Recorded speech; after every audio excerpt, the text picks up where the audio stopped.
Expolog, edição especial virtual. Realização e promoção. Patrocínio.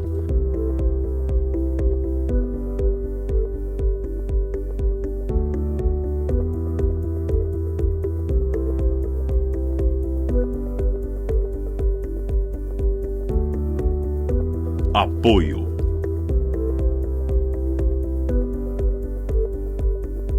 Apoio institucional. Parceria. Parceiros de mídia. Assessoria de imprensa. A logística e a transformação digital integrando negócios.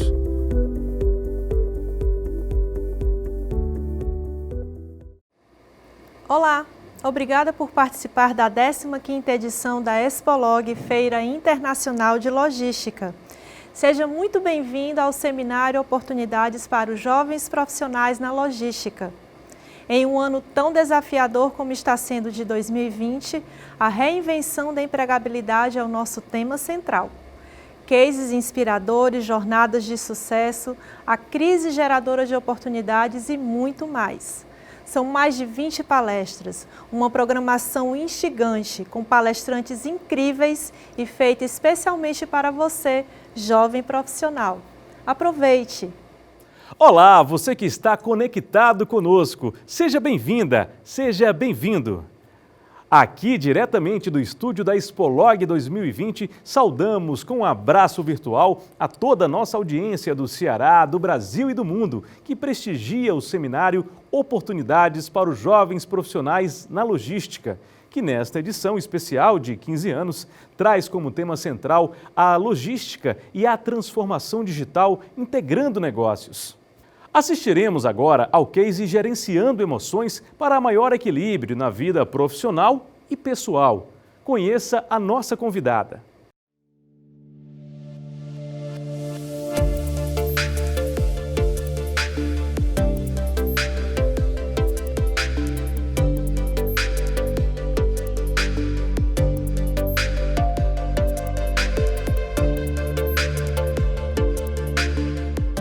Estou aqui hoje agradecida por essa grande oportunidade de participar de um evento tão importante para nós, com um tema extremamente relevante, que é a gestão das emoções para equilibrar a vida pessoal e profissional. Como é importante esse tema nos tempos de hoje. E para que a gente comece a falar sobre ele, eu trouxe aqui um pouco, né, da nossa história, para a gente compreender até quando tivemos a condição de sair do automatismo para ir para o humano. Né? Então, vamos começar um pouquinho entendendo o que aconteceu ao longo do tempo na nossa história. Se a gente parar para pensar, a Revolução Industrial ela trouxe a massificação do processo de produção, né, para que a gente pudesse ter mais produtos disponíveis no mercado. Junto com essa massificação, houve uma grande revolução também na sociedade. Os hábitos de consumo mudaram, os hábitos sociais mudaram. Depois dessa grande revolução, nós tivemos a saída de uma matriz energética lá na Revolução Industrial, que era água e vapor, para a eletricidade, o que potencializou mais ainda a indústria. Depois, a gente vive uma outra revolução, que é a ligada aos eletrônicos, que faz com que a gente dê um outro salto, tanto quantitativo quanto também qualitativo nos negócios. Tudo isso vai fazendo com que a sociedade também tenha alterações de padrões. E hoje a gente está vivendo essa grande revolução, que é a revolução digital. Né? Inteligência artificial, internet das coisas, nanotecnologia, tudo isso faz com que a gente esteja vivendo um mundo numa velocidade extrema, tanto de informações quanto de mudanças. E essa velocidade faz com que a gente perceba o mundo na palma das nossas mãos. Esse mundo que parece que nós temos controle sobre ele a partir do nosso smartphone, a partir do nosso dispositivo, seja ele um computador, um tablet, o que quer que seja, não é mesmo? A gente tem essa ideia de que conseguimos controlar tudo na palma das nossas mãos. Até que a gente vive um evento inesperado, que se chama pandemia. E nessa pandemia, a gente perde a ilusão desse controle. Nessa pandemia, a gente percebe que tudo aquilo que nós controlávamos antes, a gente fica meio sem chão, percebendo e observando que não temos tanto controle assim. Na pandemia, nós também começamos a perceber que aquilo que nós não conseguíamos mais fazer, que eram as conexões mais próximas, né, com as pessoas com quem a gente se relacionava, mesmo com a nossa família, os amigos, as pessoas de trabalho, aquilo tudo que a gente perdia, porque nós preferíamos falar com essas pessoas pelo dispositivo, aquele mesmo dispositivo que estava lá na palma das nossas mãos. No evento da pandemia, nós sentimos falta do contato pessoal, porque pela primeira vez na história tivemos que nos isolar uns dos outros. E olha só o que isso significa. Todo esse processo da pandemia faz com que a gente viva mais fortemente esse mundo VUCA. Esse mundo que é volátil, que é incerto, que é complexo e que é ambíguo, e que traz para nós uma sensação de que tudo é feito para não durar. Nós estamos vivendo essa modernidade líquida, os tempos líquidos, né, que o Zygmunt Bauman traz, de que tudo parece acontecer rapidamente. E à medida que isso vai acontecendo rapidamente, que eu não tenho tempo para fazer muitas coisas, eu preciso dar um jeito de fazer muitas coisas ao mesmo tempo. Eu tenho uma sensação de que eu viro um homem-polvo, como essa figura traz, né? Fazendo 1000 coisas ao mesmo tempo. Até que eu começo a perceber que eu não consigo dar conta de 1000 coisas ao mesmo tempo. Que também dar conta de 1000 coisas ao mesmo tempo é uma ilusão. E, de fato, porque o multitarefismo, ele é um mito definido e constatado cientificamente pela Universidade de Stanford. O nosso cérebro não dá conta de fazer 1000 tarefas ao mesmo tempo. E quando começamos a virar esse homem-polvo, né, cheio de pernas, fazendo 1000 coisas ao mesmo tempo, nós viramos esponjas de irrelevância, né? Como disse o diretor dessa pesquisa, Clifford Nass. Ele traz esse conceito que é muito importante para a gente entender como estamos vivendo hoje. Quando ele diz que somos esponjas de irrelevância, significa que nós não priorizamos muita coisa. Nós vamos simplesmente absorvendo as situações. Tudo o que aparece na nossa frente, a gente vai chupando como se fosse uma esponja. A gente vai absorvendo. Só que quanto mais eu absorvo, menos eu consigo me concentrar naquilo que eu estou absorvendo. E quanto menos eu me concentro, menos eu compreendo analiticamente aquilo que eu estou buscando, né? Aquilo que eu estou absorvendo. E quanto menos eu compreendo analiticamente e quanto menos eu me concentro, menos empatia eu sinto. E eu tenho mais dificuldade de me conectar. E aí, a pergunta que a gente faz é: por que não conseguimos dizer não para equilibrar todas as nossas áreas da vida? Por que será que esse não acontece? Não acontece, desculpa, né? Ele não acontece porque estamos vivendo uma sociedade tão competitiva que dizer um não parece que me dá a impressão de que eu tenho um limite baixo. E se eu tenho um limite baixo, né, para a pressão, para algum tipo de tensão que possa acontecer de fora para dentro, isso também pode significar fraqueza.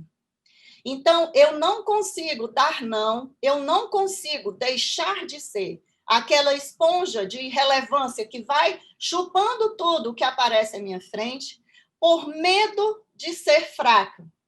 E essa fraqueza, né, esse medo da fraqueza, faz com que eu idealize uma imagem de que eu posso tudo, eu dou conta de mais um pouquinho, né? E eu vou criando essa imagem de que eu sou um super-herói, uma super-heroína, que absorve absolutamente tudo, que é capaz de dar conta de tudo, por medo de me sentir vulnerável.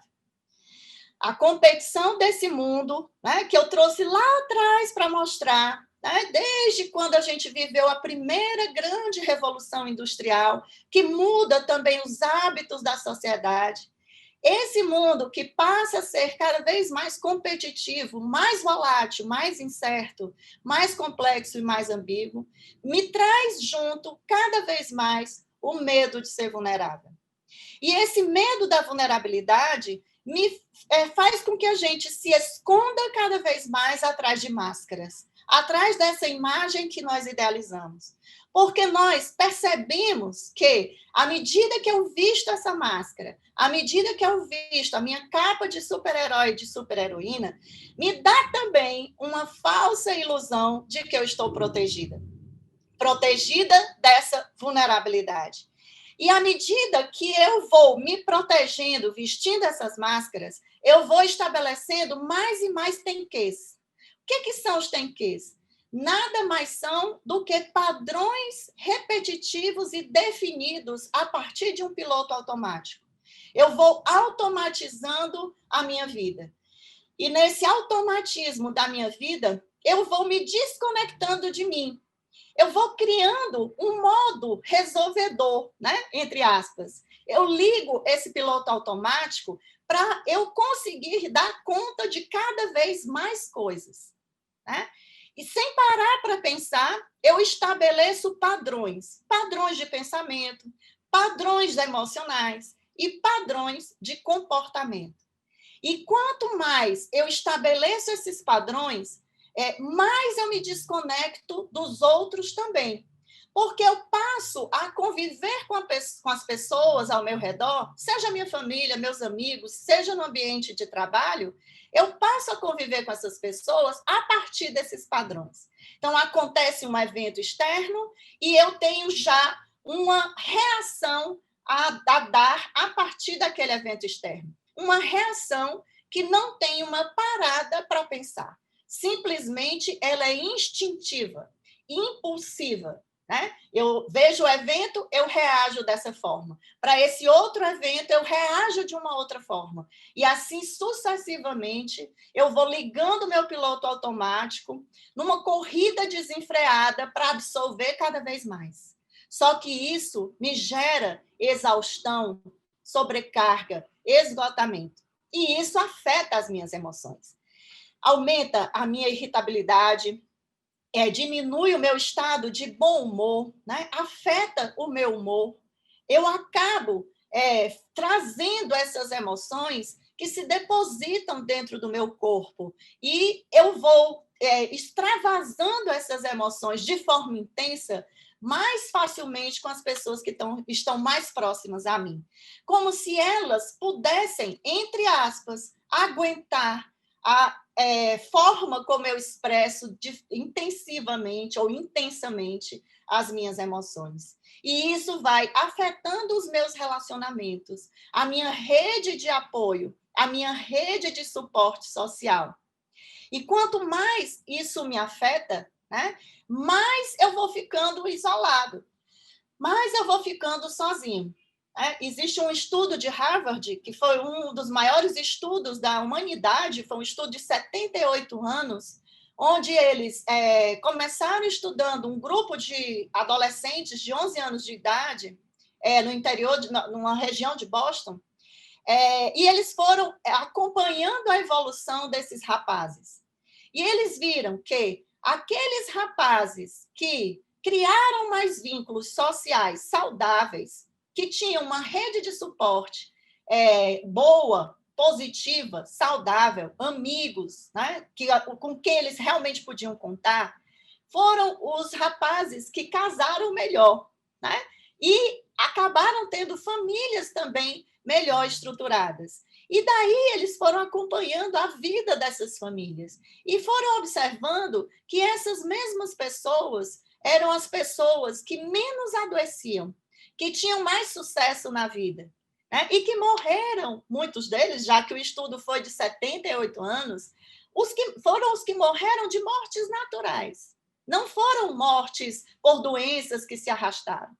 Isso comprovou, né, o estudo comprovou que as relações interpessoais saudáveis, elas são fundamentais, né, para que a gente consiga expressar bem as nossas emoções e para que a gente consiga viver com menos estresse.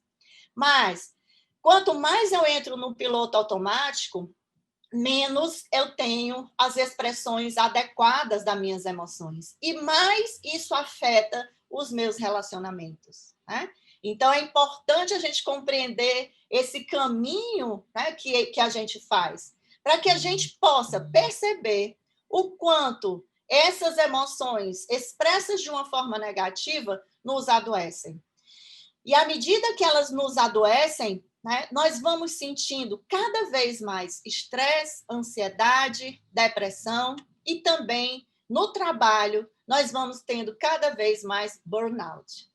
O burnout é exatamente a expressão do esgotamento físico e emocional que nós sentimos por grande carga de estresse, de ansiedade que sofremos no trabalho. Só que nem todo mundo se deixa levar pelo estresse. E por que será isso? Será que todas as pessoas que passam pela mesma pressão dentro de um determinado ambiente organizacional vão sentir ansiedade e estresse e vão chegar ao burnout? Não. Isso depende da forma como cada um reage aos eventos externos, aos eventos estressores. Então, essa informação ela é a chave que faz com que a gente mude a nossa forma de agir no mundo. Então, se cada um tem um olhar diferente para aqueles eventos, esse olhar que diferencia, que é diferente um do outro, faz com que eu também tenha a expressão das minhas emoções diferente uma da outra, de mim para outra pessoa. Isso faz com que eu me relacione de uma forma diferente. Isso faz com que eu veja algo que é um evento estressor de uma maneira e para outra pessoa ela vê de outra maneira. É quase como se, para umas pessoas, ela engole um sapo ou um elefante e ela se engasga com um mosquito. A forma de olhar os eventos estressores é a grande chave para a gente conseguir equilibrar as nossas emoções e conseguir equilibrar bem a nossa vida pessoal e profissional. E se eu estou num papel de líder, né, vivendo esse estresse, vivendo essa ansiedade, vivendo algo de esgotamento, o que é que eu faço? Eu ligo lá no meu piloto automático aquele comando-controle que sufoca a minha equipe. Eu uso um estilo de liderança que permite que a minha equipe se sinta sufocada, que não é nem que permite, né? Que promove, ao invés do crescimento, ele promove a exaustão da equipe também. E quando eu estou nesse modo de me conduzir enquanto líder, ao invés de promover um ambiente saudável, eu promovo um ambiente psicologicamente inseguro. E isso prejudica as conexões. As pessoas sentem medo de se expressar, medo de dar a sua opinião, medo de falar, medo de ter algum tipo de atitude. Isso reduz a criatividade, isso reduz o nível de comprometimento e de engajamento das pessoas. Mas eu, no papel de líder, quando estou nesse piloto automático, né, quando ele está ligado, eu não percebo isso. E a causa de tudo isso está num modelo, né, que a gente vem vivendo ao longo de todo esse tempo. Por isso que eu fiz questão de mostrar a Revolução Industrial lá nos primórdios. Ao longo de todo esse tempo, a gente vem, muitas vezes, e de forma equivocada, colocando a carreira acima de qualquer coisa. Esse modelo de colocar a carreira antes da nossa vida é o que vai gerando desequilíbrio entre a vida pessoal e profissional. E faz com que o líder, né, que esteja nessa condição, ele promova um ambiente que não é seguro e não é confortável, nem tampouco saudável para os seus colaboradores. Só que ele, o próprio líder, também é vítima desse mesmo ambiente que não é seguro e não é saudável, né? Porque, como a gente já viu, isso interfere nas relações dele, não só com os liderados, mas também com seus pares, também com os seus superiores, também com seus amigos, também com a sua família. E aí, a pergunta é, tem saída? Eu acho que vocês devem estar se perguntando, poxa, essa mulher vem aqui e fala esse monte de coisa, será que ela vai dar alguma resposta? Né? Será que tem saída? Tem saída, sim. Essa é a parte boa da história. A primeira grande forma, né, da gente fazer essa saída acontecer é nós sairmos desse automatismo, nós quebrarmos esse ciclo que é vicioso, né, entre criar padrões automatizados para reagir à demanda que vem do ambiente. Nós precisamos parar, nós precisamos respirar, literalmente, certo, gente? Todo mundo respira, de fato, todo mundo respira. Mas será que todo mundo, de fato, para perceber isso, né? Por que é importante parar? Por que é importante se dar conta, né, de que, ao invés de eu ter uma ação ou uma reação impulsiva, eu posso simplesmente observar antes aquela situação que se coloca na minha frente, parar um pouco, tomar uma distância daquela situação, né, que é o que a gente chama de respirar, observar isso e, de fato, respirar para perceber, né, o que está acontecendo naquela situação. Quando eu tomo essa medida, né, eu paro, eu silencio, eu me distancio, eu respiro, né, eu observo aquela situação de uma outra forma, a partir de um outro ângulo. E quando isso acontece, eu desligo a chave do meu automatismo. No automatismo, o cérebro que manda em mim é um cérebro mais instintivo, né? E é um cérebro mais emocional. É como se fosse bateu, levou, né? É o que a gente chama de cérebro límbico. O cérebro límbico é o cérebro das emoções. Esse cérebro, lá no automatismo, é aquele que quer, por fim da força, atender uma necessidade imediata. Mas, à medida que eu vou atendendo essa necessidade imediata, eu deixo de pensar, minha gente. Eu deixo a minha racionalidade de lado. Quanto mais impulsividade, menor racionalidade. Portanto, sair do automatismo nada mais é do que a gente parar para se dar conta da situação que a gente está vivendo, observar um pouco a distância, ter essa pausa e respirar. Quando a gente respira, só para vocês entenderem, quando nós respiramos de forma adequada, inspirando pelo nariz, soltando pela boca, o nosso sistema nervoso regula as nossas emoções. Respirar é uma fonte restauradora de regulação emocional. Porque nós saímos do automatismo de um sistema chamado simpático, que de simpático ele não tem nada, né? Para um sistema chamado parasimpático, que nos faz acalmar, que nos restabelece uma certa noção de presença, né? E nessa noção de presença, nós conseguimos agir da melhor forma, a partir da nossa racionalidade, de um outro cérebro que nós temos dentro do nosso mesmo cérebro, que é o nosso cérebro cortical, o nosso neocórtex. É lá onde a gente tem a nossa racionalidade. E aí nós podemos fazer escolhas, né? Sair do automatismo nada mais é do que tomarmos essa distância para fazermos escolhas conscientes. Além disso, a gente precisa olhar para dentro, começar a desenvolver tecnologia interior. A gente está muito acostumado a olhar a tecnologia externa, né?